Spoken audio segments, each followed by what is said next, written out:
We use it for the glory of God, and that we have an invitation to go home and to be citizens of a city of light that has been saved for each one of us, and that is so incredible, that gift, and what awaits us at the end of this life, that if we only knew it truly in the heart, we will live with joy and hope every day, and we will be contagious for everybody to embrace the gift of what is to come. Because the misery of people in this world is because they are centered in what is now. And what is now is making them miserable. Because what is now is something transitorial that will not make anybody happy. We have to understand that it's not about the treasures of this world. It's about what is coming. It's about the promises of Christ. And that is the center of our faith, to hope and to know that the glory of God is given to each one of us, and that we will eventually embrace it if we follow what the Lord told us to follow, if we obey, and if we understand that our conversion has to be radical. It's not middle of the road, because there are only two territories, the territory of God and the territory of the devil. There is nothing in the middle. So we either belong to God or belong to the devil. And this is the calling of our faith. That's why, following the example of the saints, we know that the way to go about the faith is to do what they did in the way they did it. And they did it very simply. They were obedient. That's what they did. You see, when you read the life of Padre Pio, you notice how he went through persecutions even among his own. And then still, he was there in obedience, obeying everything he was told to do. There. And look who he is. He became one of the greatest examples of the church because of that humility, that humbleness, and that obedience. And we have to learn about that. We have to be obedient. We have to be humble. We have to be simple. Because the world wants us to be independent, to be focused on self-realization. The world wants us to claim our rights. That's what the world preaches, in order to bring us into these great personalities and these elevated characters that are claiming rights in every corner. And that's why we have all these movements that are so dark. Movements of homosexuals, movements of abortion, movements of all kinds of weird things that are not with God. You know, and we know that this is wrong, because those are things that are not of God, things that are not supposed to be preached, things that are not supposed to be talked to anybody, things that are not supposed to be imitated. And why? Because they become like islands. It's me, my rights, my freedom. But the Lord is telling us something else. Christianity is something else. The freedom and the cry of freedom of Christ among us is to go home after we made the grade. And how do we make the grade? Understanding that it's about obeying what the Lord taught us, not about what we are designing. Because we are not to design our own faith, and we are not to create a Christianity according to our want and desire and according to the world. We are to live a faith that is based on what has been revealed to us by our Lord Jesus, and is non-negotiable. What is sin is sin. And regardless of the times, regardless of the cycles of humanity, regardless of the cultures, traditions, and education, and levels of science, nobody can change one single word of what the Lord gave us. No one can change the commandments, and no one can just reform them and adapt them to the times. That's not possible. So we are the people of God, and we are the hope for those to come. We are, is on us right now. The responsibility is ours. It's not about how many people are in the church.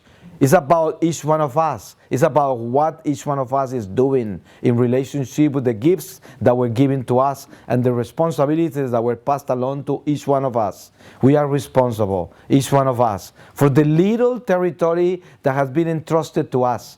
Our little family, the little area where we work, the places where we live every day, those places should be shining with the Spirit of the Lord that flows out of us because of our obedience, because of our abandonment in God. And that is our calling. It's not about expanding ourselves to try to save the world, because the Lord doesn't want us to be embracing the salvation of the whole world. While you will probably eventually be called for that. Maybe, some people are. But what is important is that we are called to save what has been given to us. And to start with, our little soul, and then everybody's soul around us. And how do we do that? Being very simple, being very humble, and being obedient to what God has given to us. There is nothing new under the sun. And these are the times of confusion. You know how many voices are talking to us today?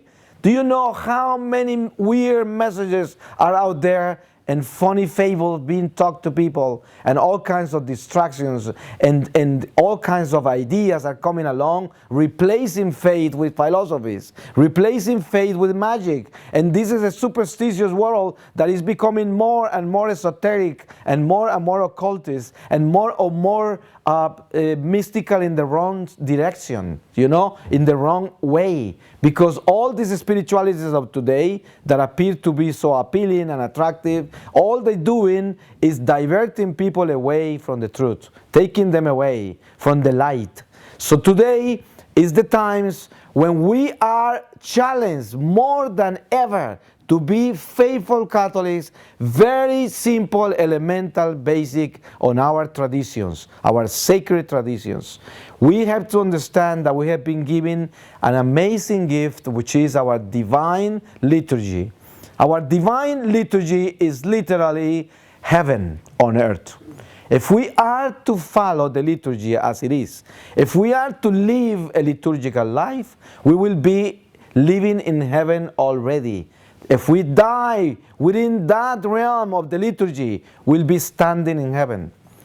Because the Lord has given to us the most incredible gift, which is Himself, His own body. And that body becomes a reality every time a Mass is celebrated. And that mystery of transubstantiation is our food, our strength, in order to go through this exile and be able to navigate these murky waters with the strength of the Spirit of the Lord that is given to us to the bread of life of the Eucharist. But we have to realize that in order to embrace the fullness of the gift of the Eucharist, we have to embrace the fullness of the gift of the sacrament of reconciliation. Because today, in the world that we live in, a lot of our areas of sacraments in the church have been watered down. And a lot of people don't think that they have to go to confession. And they go to communion like that. They became like Protestants. And I tell you, there is a big challenge here. We have to really understand that the gift of the Eucharist, that healing of the Eucharist, that true presence of the Lord in the Eucharist needs an incredible, meticulous preparation in order to embrace it. Think about it. If you really believe that Jesus is alive in that piece of bread, if that is God who created you, don't you think you have to prepare to go and chew on that host? You have to prepare yourself. Very well prepare yourself.